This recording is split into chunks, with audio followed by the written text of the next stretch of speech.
Hello guys, welcome back to my YouTube channel set time pound goal. This is your Sandeep भैया। और आज हम जो बात करने वाले हैं ये फिजिकल रिपोर्टिंग से रिलेटेड बात करने वाले हैं कि फिजिकल रिपोर्टिंग के टाइम में कौन कौन से डॉक्यूमेंट्स आपको लेके जाने हैं और इन डॉक्यूमेंट्स का ओरिजिनल सेट और इनके इतने सारे फोटोकॉपीज आपके पास होने ही चाहिए ताकि आपको सेंटर पे जाके दौड़ना ना पड़े। और उसके साथ साथ हमें देखेंगे कि कॉलेज में जाते वक्त फिजिकल रिपोर्टिंग के टाइम ही फीस जमा करना होता है या अलग से फीस जमा करना होता है, कैसे फीस जमा करना है, चेक, कैश या डीडी, इन सब के बारे में हम डिटेल में डिस्कशन करेंगे। तो अगर आप फिजिकल रिपोर्टिंग के लिए जाने वाले हैं या आप फिजिकल रिपोर्टिंग के बारे में इंटरेस्टेड है तो इस वीडियो को लास्ट तक देखिएगा, बिल्कुल भी मिस मत करिएगा, because this is a very much important video for you. अगर आपने इस वीडियो को नहीं देखा तो हो सकता है कि आपको प्रॉब्लम फेस करना पड़े। इवन कई लोग का ऐसा भी हो सकता है कि सीट कैंसिल हो जाए, क्योंकि लास्ट ईयर के स्टैटिक्स से मैं बोल रहा हूँ बहुत बच्चों के सीट कैंसिल हुए थे because they don't have proper knowledge for physical reporting. वो वहां पे जाने के बाद बोलते हैं मुझे तो पता ही नहीं था, ये भी करना था क्या, ये भी करना था, अच्छा इतना पैसा लाना था। तो उनके पास इंफॉर्मेशन नहीं होती है और सारे लोग सही इंफॉर्मेशन एक ही जगह नहीं बताते हैं। मतलब कई लोगों की वीडियो देखनी पड़ती है अगर एक चीज फिजिकल रिपोर्टिंग के लिए जाना है तो मेरी वीडियो अगर तुम देख रहे हो तो कहीं कुछ देखने की जरूरत नहीं है। That is full and final video for you, बस तुम देखते जाओ। चलो पहले देखते हैं कि डॉक्यूमेंट क्या क्या रिक्वायर्ड है, फिर देखेंगे कि एक ही ड्यू में फिजिकल रिपोर्टिंग किस किस डेट को करनी है, अगर सीट मिलती है और फ्रीज करते हैं तो, और अगर स्पॉट में जाते हैं तो कब फिजिकल रिपोर्टिंग होगी। और फिर हम उसके पास ही देखेंगे कि कितना पैसा कौन सी कॉलेज में फिजिकल रिपोर्टिंग के टाइम पे देना होगा, या पहले देना होगा या बाद में देना होगा, डीडी के फॉर्म में देना है या कैश के फॉर्म में देना है या बैंक से जाके चालान कटवाना है। ये सब कुछ एक ही वीडियो में तुम्हें मिल जाएगा। तो चलिए शुरू करते हैं। सबसे पहले अगर मैं डॉक्यूमेंट की बात करूं तो डॉक्यूमेंट जो रिक्वायर्ड है वो सबसे पहले ये सारे डॉक्यूमेंट जो है रिक्वायर्ड है आप लोगों के लिए, जो मैं यहाँ पे लिखा हुआ हूँ। नोट करते चलो, ठीक है, नोट करना बड़ी आवश्यक है, ठीक है, वरना तुम भूल जाओगे। ध्यान से देख, जितने भी डॉक्यूमेंट मैं बोल रहा हूँ उसके ओरिजिनल भी होने चाहिए और उसका 3 सेट का फोटोकॉपी भी होना चाहिए। कम से कम 3 फोटोकॉपी तो करवा ही लेना, लगभग लगभग, क्योंकि हर जगह फोटो वो लोग ओरिजिनल देखेंगे, ओरिजिनल से वेरीफाई करेंगे और फोटोकॉपी जमा करवा लेंगे। ठीक है, तो ये चीज है, कम से कम 3 तो होना ही चाहिए।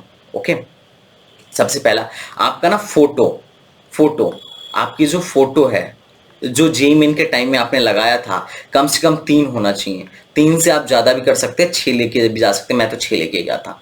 ठीक है, उसके बाद से फोटो से स्टार्ट हुई, आपकी फोटो बहुत आवश्यक है। फिर जेईमेन का एडमिट कार्ड, फिर स्कोर कार्ड फाइनल वाला जिसमें आपकी रैंक हो, रैंक जरूरी है, ध्यान रखना।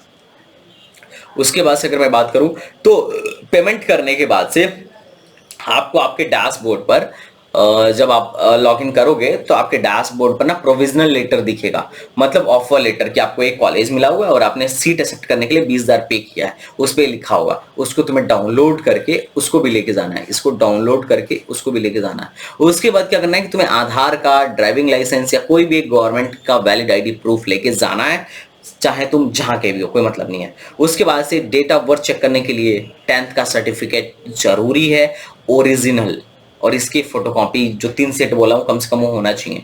तुम चाहो तो 5 सेट भी करा सकते हो, मैं तो 5 करा के गया था।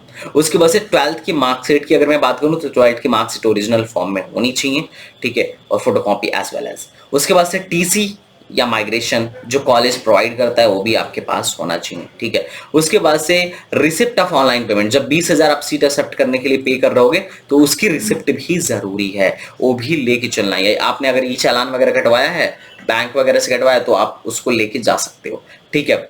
उसके बाद बात करते हैं कैरेक्टर सर्टिफिकेट की। जो कॉलेज कैरेक्टर सर्टिफिकेट देता है वो आपके पास सीसी होना चाहिए।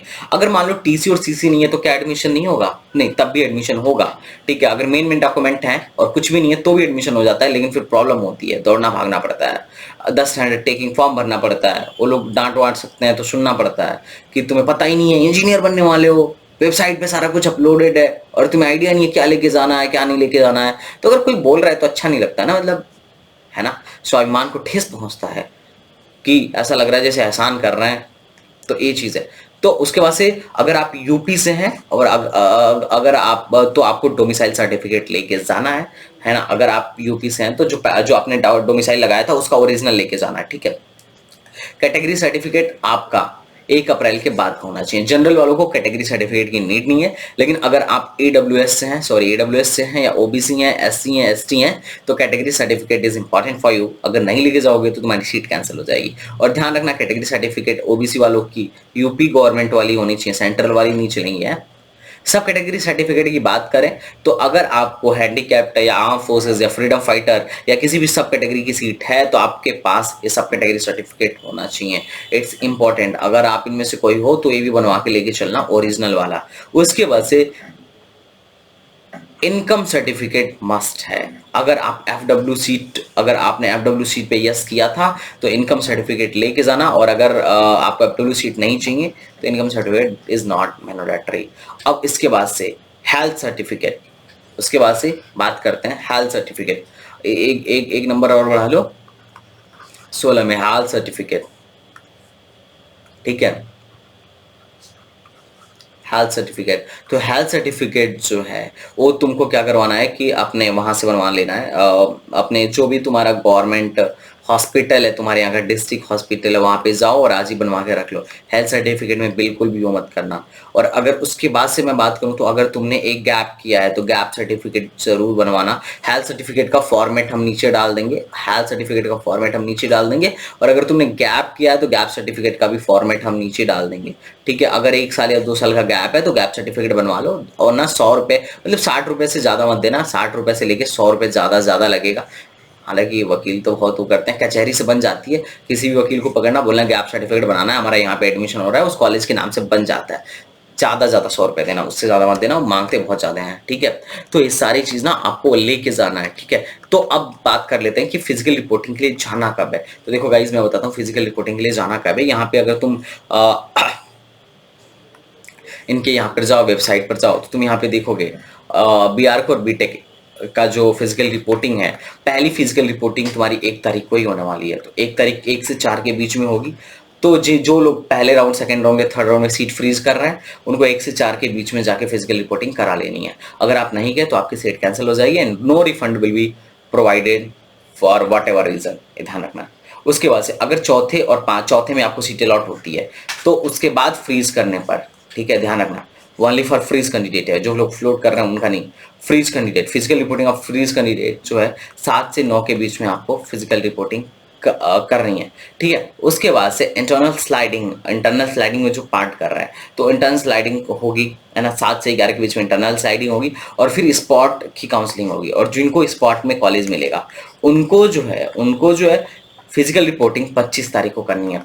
स्पेशल राउंड में जो 6 और 7 में बैठ रहे हैं उनको फिजिकल रिपोर्टिंग 25 तारीख को करनी है। तो I think you have got it कि AKTU में कब करवानी है, AKTU में कब करनी है। अब देखो, जो इंटरनल स्लाइडिंग होती है सिर्फ गवर्नमेंट में ही होती है, और जो स्पॉट काउंसलिंग होती है वो भी गवर्नमेंट में ही होती है। अब मामला ये आता है कि क्या पैसा में फिजिकल रिपोर्टिंग के टाइम ही देना पड़ेगा? तो हाँ भैया, जितने भी पैसे हैं, मतलब आप जितना भी अमाउंट है आपका, और जितना भी कॉलेज का, देखो कॉलेज का जो भी अमाउंट है, जैसे तुमने अभी 20,000 पे कर दिया है, तो अब ये जो 20,000 है कॉलेज की फीस में से पहले तो डिडक्ट हो जाएगा। उसके बाद से जो पैसा बचेगा वो तुम्हें देना पड़ेगा फिजिकल रिपोर्टिंग के टाइम में। फिजिकल रिपोर्टिंग के टाइम में तुम्हें टोटल पैसा देना पड़ेगा। अब होता है कि कुछ कॉलेज, जैसे रोहेलखंड यूनिवर्सिटी है, वो सेमेस्टर वाइज फीस लेती है। जैसे उसकी फीस 63,000 है 1 सेमेस्टर की, तो सेमेस्टर वाइज लेंगे। कुछ कॉलेज जो 1 साल पहले ही साल में, मोस्टली प्राइवेट कॉलेज, पूरे 1 साल का फीस एक ही बार में भरवा लेते हैं, तो उन्हें तुम्हें पूरा पैसा देना पड़ेगा। तुम कैश से भी दे सकते हो, कार्ड से भी दे सकते हो, चेक भी दे सकते हो, नो डाउट। ठीक है, कुछ लोग अब वेबसाइट पे जाके चेक करना पड़ेगा, लेकिन मैं तुम्हें सिंपल तरीका बताता हूँ कि कितना पेमेंट लेके जाना है, कैसे पता चलेगा, मतलब किस फॉर्म में लेके जाना है, कैसे पता करें। सबसे पहले जो तुम्हें कॉलेज मिल रहा है उसके वेबसाइट पर जाओ, उसके वेबसाइट पे जाके कॉल करो कि सर हमें ये कॉलेज मिला है, हमको इस दिन पे आना है, बताइए पैसे किस फॉर्म में ले रहे हैं आप लोग।